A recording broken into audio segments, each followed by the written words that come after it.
In this video, I'm going to show you how to create an eCover. Now, an eCover is a graphic which gives a physical dimension to any digital product that you might be selling online. To create eCovers, I use Adobe Photoshop CS2, which is an older version of Photoshop, but if you have a more recent version, then what I'm going to show you here will work just as well. I'm also going to use the one-click covers plugin for Photoshop, which you can download from this website here. And once you've installed the one-click covers, they'll appear here in the Actions tab in Photoshop.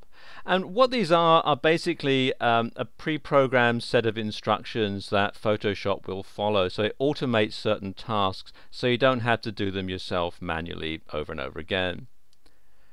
Okay, to begin, what we're going to do here is use ebook 2 for this example. So the first thing to do is select the start line here and then press on the play button, which you'll find down at the bottom here. So press on play, and you see this opens up the basic eCover shape. All we have to do now is add in our graphics and so on. So what I'm going to do is just pause the video while I do that.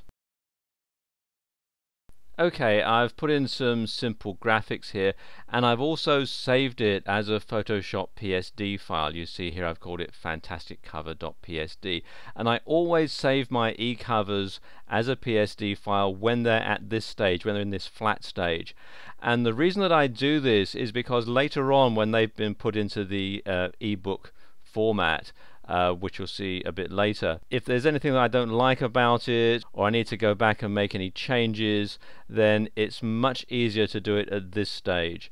So this is why I always save it as a PSD file at this stage. Okay, the next thing to do is come down here to compile and click on play.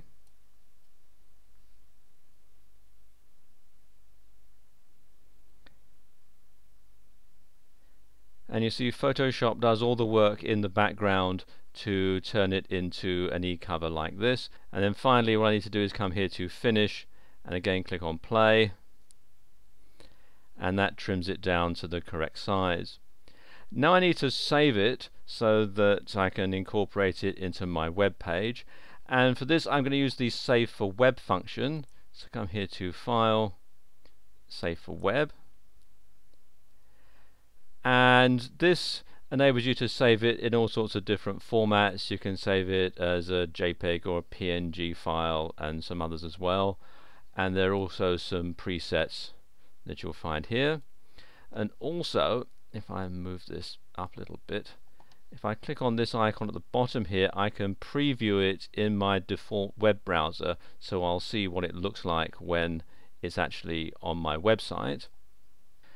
And there we go, that doesn't look too bad, so I'll now go ahead and shut this window and save it to my hard drive.